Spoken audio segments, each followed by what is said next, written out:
السلام عليكم، ازيكم يا شباب؟ عاملين ايه؟ ان شاء الله تكونوا كويسين ومبسوطين وحلوين وبتضحكوا، الدنيا حلوه كده ومنشكحين. اكتر فيديو كنت متحمس جدا ان انا اعمله من ساعه ما بدات فيديوهات على اليوتيوب، انا مش عارف ليه، بس الموضوع فعلا يعني ايه، محمس كده اللي هو يلا نبدا مع اول سؤال بسم الله. انت مين؟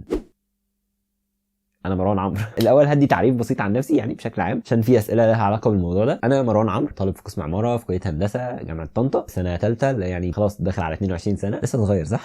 انا بشتغل لوجو ديزاينر وتايبوجرافر، بحب التصوير والفيديوهات والمونتاج وبحب التاريخ المعماري جدا. بس ده تعريف بسيط شويه يعني عن انا مين. اللي بعده، المحتوى بتاع الفيديو عظيم جدا ودسم، شكرا جدا. انا في هندسه برضو بس في مدني، وكنت عايز اعرف ازاي قدرت توفق بين الدراسه وبين انك تتعلم جرافيك ديزاين، واخدت وقت قد ايه. باختصار كده كلمنا عن البدايات. انا اخر شخص ممكن تكلمه عن موضوع التوفيق ما بين الدراسه وما بين اي حاجه تانية معاها، ده لان انا في قسم عماره، فعندنا قسم يعني الشغل فيه تقيل جدا، يعني ممكن ما يكونش صعب مش مفهوم، ولكن احنا فاهمين احنا بنعمله، بس يعني كل ما بتزود تفاصيل اكتر كل ما بيكون ده احسن، فانت بتضطر تزود تفاصيل اكتر، فما بتفضلش راضي يعني انت بتعمله، فتفضل بقى شغال شغال شغال، ما بتلحقش على التاسكات واللوح والرسومات والطلبات، فيعني الموضوع فعلا بيبقى مجهد جدا. ولكن انا هتكلم بشكل عام يعني عن انا شخصيا بعمل ايه، ويعني حاولوا تكونوا احسن مني. يعني انا بحاول بقدر الامكان ان انا على الاقل خالص في الشهر اكون مثلا عملت ديزاين 2 على حسب الوضع، يعني بحيث ان انا السكيل بتاعت ان انا اكون بعمل ديزاين نفسها ما تروحش مني يعني. بس طبعا بقى يعني الجانب بقى التاني اللي هو الجانب النقدي او جانب التغذيه البصريه، انا ده ما بيقفش تقريبا، يعني هو لا اراديا ما بيقفش. ان انا متابع ناس كتير جدا في الجرافيك ديزاين، متابع هاشتاجز كتير جدا على الانستجرام لها علاقه بالجرافيك ديزاين، بنترست بفتحه تقريبا كتير جدا، فاللي هو يعني تلقائي كده كل يوم لازم يعدي عليا حاجات تغذي فكري كديزاين، وفي نفس الوقت بقى بيقابلني مقالات وحاجات بستفيد منها. يعني لو هنقول بقى موازنه وتنظيم وقت وكده، فهو لا انا فاشل جدا في الحوار ده. بحاول بقدر الامكان ان انا اعوضه بالجزء التغذيه البصريه، ان هو يفضل مستمر معايا طول الوقت. ليه بتعتبر نفسك لوجو ديزاين فقط، وليه مش بتوسع مجالك اكتر؟ هو فعليا انا حابب اللوجو ديزاين، بس شغال برضو تايبوجرافر، وساعات بعمل حاجات اسمها سوشيال ميديا وكلام من ده، بس فعليا انا اكتر حاجه بحبها هي اللوجو ديزاين. الخط والتايبوجرافي بالنسبه لي برضو حاجه كبيره جدا وبحبها، بس الحاجه اللي انا بتكيف فيها اكتر اللوجو ديزاين، عشان موضوع الكونسبت، وعشان انا يعني ممكن حته ايقونه صغيره كده تعبر عن حاجات كتير جدا، فده بيخليني عندي اللي هو دافع وعندي حافز كده، اللي هو لا انا عايز اعمل فعلا اصغر حاجه ممكنه واكتر حاجه سيمبل، بس في نفس الوقت تكون بتحمل معاني كتير جدا. فعلشان كده انا بحب اللوجو ديزاين. يعني انت بتصور بكاميرا نوعها ايه؟ في اجابات كتير يعني، وانا فعليا بصور بالموبايل ده اللي هو ايفون 5 اس، ولكن في بعض الحالات زي دلوقتي كده بستعير مثلا كاميرا من اي حد من اصحابي. الكاميرا اللي بصور بيها دلوقتي كاميرا كانون 700 دي او 700 دي، يعني انجليزي عربي ايا كان. بص هو يعني حتى لو انا بصور بالموبايل فبراعي حته الاضاءه، يعني عندي مصدرين اضاءه، في مصدر اضاءه لونه احمر اللي هو الناحيه دي كده، ومصدر اضاءه اللي هي البيضه العاديه الناحيه دي، غير بقى الاضاءه اللي هي جايه من قدام كده حاططها لون ابيض برده، علشان لما اجي اصور تبقى صوره كويسه حتى لو هي متصوره بالموبايل. يعني ازاي اقدر اطور نفسي اكتر في مجال اللوجو ديزاين واقدر اعرض شغلي ويتشاف من ناس كتير؟ التطوير نفسه بالممارسه، يعني اكتر حاجه ان انت لازم تمارس كتير اللوجو ديزاين، تبدا تعمل ديزاينز كتير، وطبعا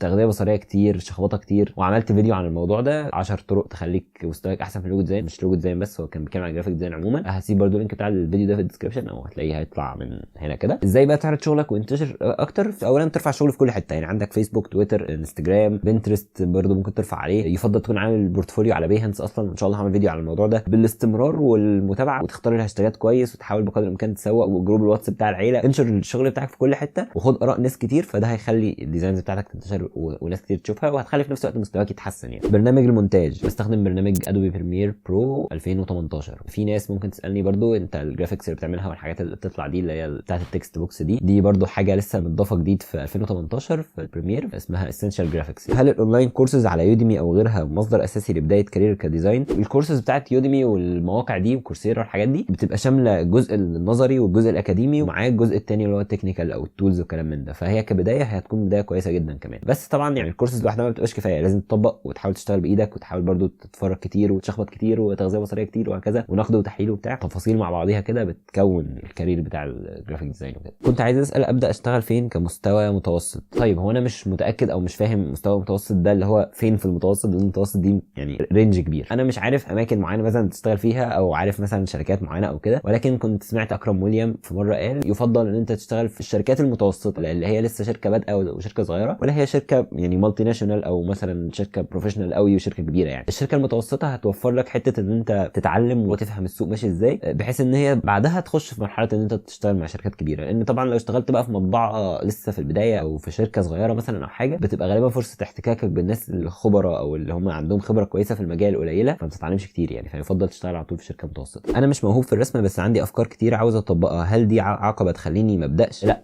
الرسم مش عقبه للوجو ديزاين. يعني في ناس كتير جدا بتسال على الموضوع ده، اللي هو حته هل لو انا مش بعرف ارسم ابقى لوجو ديزاينر شاطر؟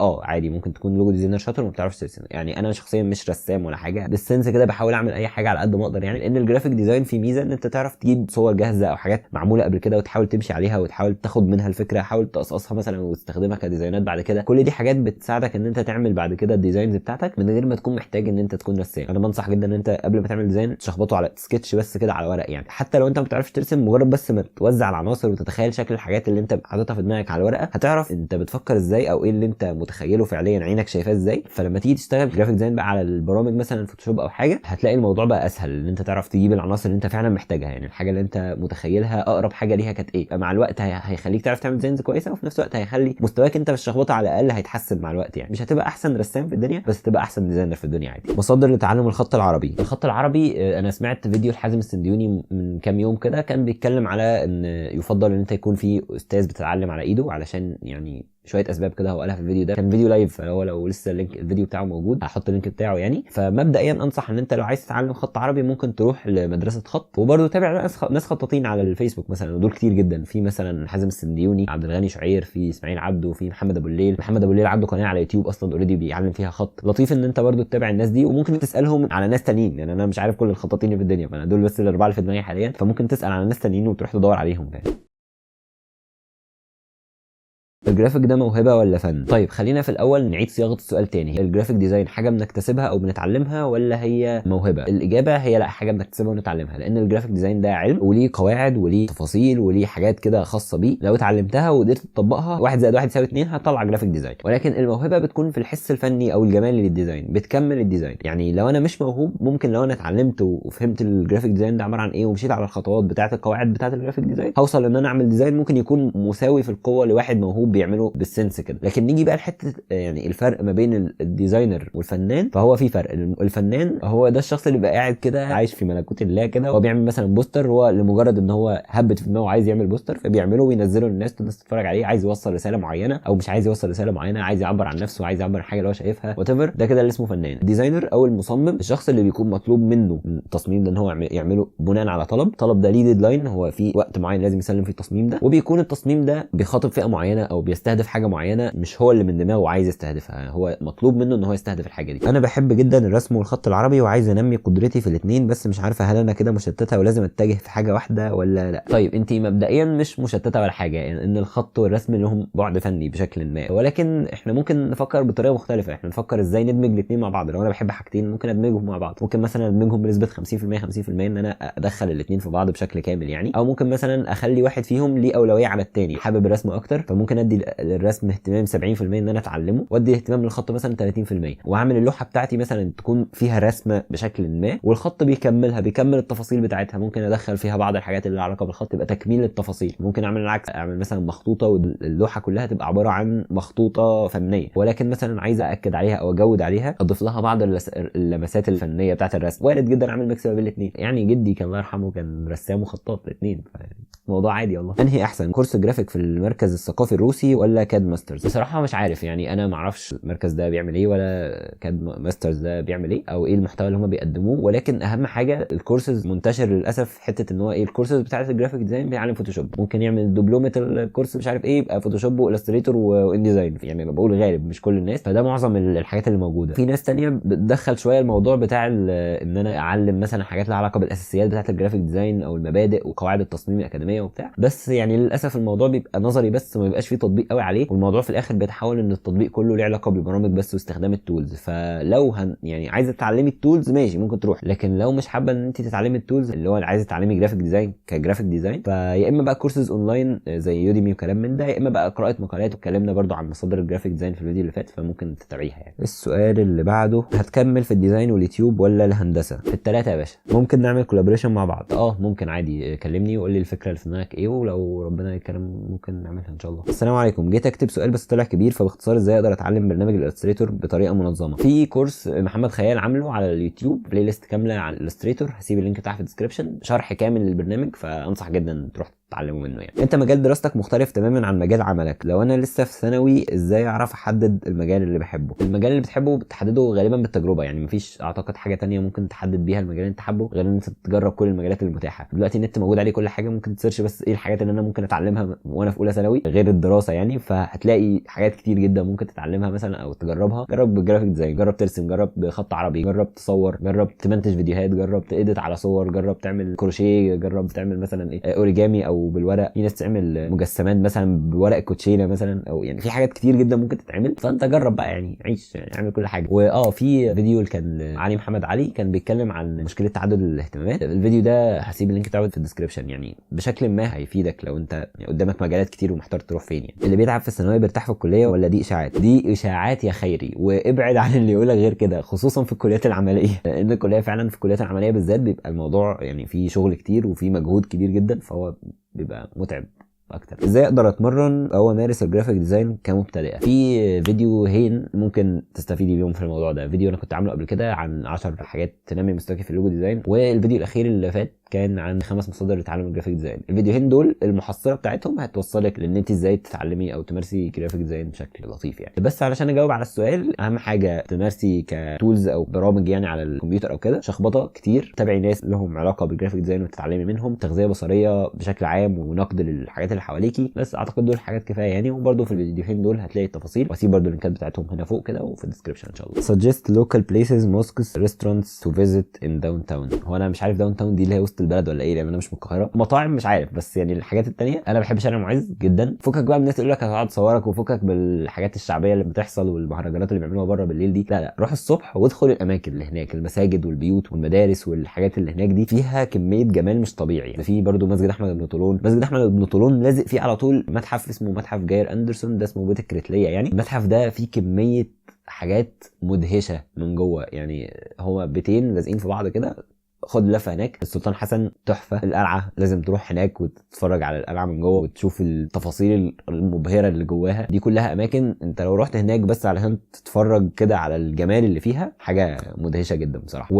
لو انت قريب من شارع المعز، روح باب زويله واطلع المأذنه فوق، هتنبسط جدا. هتعمل ايه بالظبط بعد هندسه ونفسك تسافر فين؟ بعد هندسه يعني ان شاء الله ربنا يكرم واشتغل في اللوجو ديزاين جنب الشغل بتاعي في العماره. لسه مش محدد بالظبط اشتغل في العماره، بس يعني ربنا يكرم. قدامي لسه سنه ونص اقرر هعمل فيها ايه. نفسي اسافر الاماكن اللي فيها حاجات معماريه قويه، يعني مثلا ايطاليا بكل بقى تفاصيلها يعني، بعض الاماكن في روسيا، تركيا. ازور اماكن اثريه في مصر اكتر، لان مصر فيها كميه حاجات اثريه من مختلف العصور. بريطانيا عشان هي بلد كلاسيكيه. المانيا برضو فيها حاجات جميله. هي اوروبا عموما الطراز المعماري فيها حلو، فانا عايز اسافر اوروبا والف واشوف الحاجات دي. امتى بدات تتعلم من الصفر اي حاجه خالص ليها علاقه بالديزاين، واخدت وقت قد ايه؟ هو برضو كان في حد سال على البدايات بتاعه الجرافيك ديزاين عندي كانت عامله ازاي. الموضوع بدا لما والدي اداني اللابتوب بتاعه كان عليه فوتوشوب. الكلام ده كان وانا في اولى ثانوي، يعني تقريبا من 6 سنين تقريبا. كان عليه فوتوشوب 7، اللي هو فوتوشوب 7 ده كان في سنتها كان نازل بعديه 7 اصدارات فوتوشوب. يعني انا كنت متاخر 7 سنين عن الناس اللي كانت بدأ فوتوشوب. يعني كل فكرتي عن الفوتوشوب ان هو برنامج بيبوظ الصور بس. ده كل معلوماتي عن الفوتوشوب. بس صدفه قابلت واحد صاحبي بيقول لي معاك ايه برامج على اللاب؟ فقلت له هو بكل عنطزه عندي الفوتوشوب على اللاب. طب ما تفتحه كده عشان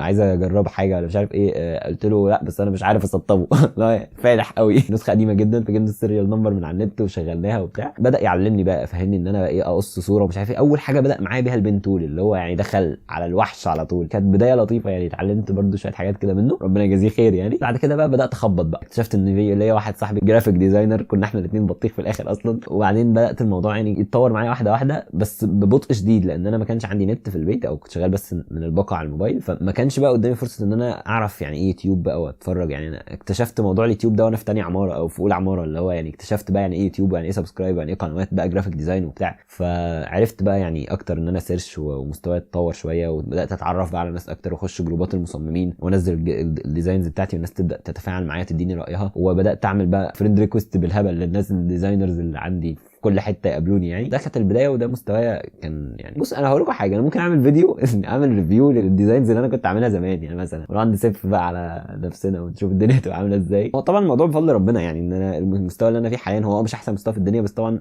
يعني احسن بكتير من اللي انا كنت بادئ بيه يعني. وبرده مش هنكر ان في جزء ليه علاقه بالموهبه يعني، وراثه في العيله يعني. جدي الله يرحمه كان خطاط ورسام، ووالدي برده خطاط، وعمي رسام، فاللي هو يعني في سنس فن في العيله يعني. اعتقد ده بدايتي في الديزاين. دخولك عماره غير نظرتك وساعدك انك تبقى مبدع في اللوجو ديزاين ومجال الفنون، ولا انت بدات اصلا من قبل الجامعه وده خلاك معماري بنظره مختلفه؟ ايه اللي اثر على ايه، وانهي اللي حصل الاول، العماره ولا اللوجو؟ الاول كنت لوجو ديزاينر، كنت بسمي نفسي لوجو ديزاينر. دخلت في الجرافيك ديزاين قبل ما اخش العماره. انا كنت داخل بمنظور بقى اللي هو ايه، ان انا بقى الشخص الجرافيك ديزاينر اللي هخش بقى ابقى جامد جدا في العماره ومفيش حد في الدفعه معايا جرافيك ديزاينر، وعقليه عنطزيه جدا. الجرافيك ديزاين ما اثرش فيا كمعماري، انا برضو كنت بقعد ابص على البيوت وما ببقاش عارف هي دي فعلا حلوه ولا وحشه، ولكن دخل في طريقه التفكير بس مش اكتر. عندي سنس ان انا بقعد افكر، عارف ان انا بسيرش بطريقه معينه اتعلمتها من اللوجو ديزاين. دي الحاجات اللي اثرت معايا شويه في العماره. لكن اللي حصل فعليا بقى، رغم ان العماره حاجه جديده على ان انا اصلا جرافيك ديزاينر يعني، الا ان هي اثرت هي اكتر في الجرافيك ديزاين. زي ما بيقولوا كده العماره ام الفنون، اي حاجه فنيه بتعدي بشكل او باخر على العماره. مثلا هدي على سبيل المثال في التاريخ بتاع العماره المملوكيه، مثلا عرفت ان هم بيستخدموا خطوط بطريقه معينه، دي بيتعمل لها تحديث حاليا، وان يبقى في خطوط مستلهمه من الخطوط القديمه، فاللي هو ممكن استخدم ده في الجرافيك ديزاين حاليا. انا ما استخدمتش ده، بس انا عرفت ان ده موجود، فده موجود عندي في الباك جراوند كده، ان انا عارف ان في حاجه زي كده بتحصل. فده كده كان مثال صغير على حاجه واحده العماره اثرت بيها على اللوجو ديزاين، لكن هي بشكل كبير اثرت بقى في حياتي، في طريقه تفكيري، في تعاملي مع الديزاينز بتاعتي، في علاقاتي، انها فتحت لي ان انا اعرف ناس كتير جدا وساعدوني بشكل ما في مجال الجرافيك ديزاين. احمد ربنا جدا يعني على ان انا دخلت قسم عماره، وفعلا فرق معايا جامد يعني. بس شكرا جدا لكل الناس اللي سالت، مبسوط اصلا ان انا عملت الموضوع ده يعني، حته بقى فيديو اسئله وبتاع، تجربه جديده يعني، وان شاء الله هنكررها تاني. ما تنسوش بقى تعملوا لايك شير الفيديو وسبسكرايب للقناه وفعل الجرس عشان تشوفوا فيديوهات جديده اول باول، وتابعوني على فيسبوك وتويتر وتشينو وانستجرام. بس كده اشوفكم الفيديو الجاي ان شاء الله،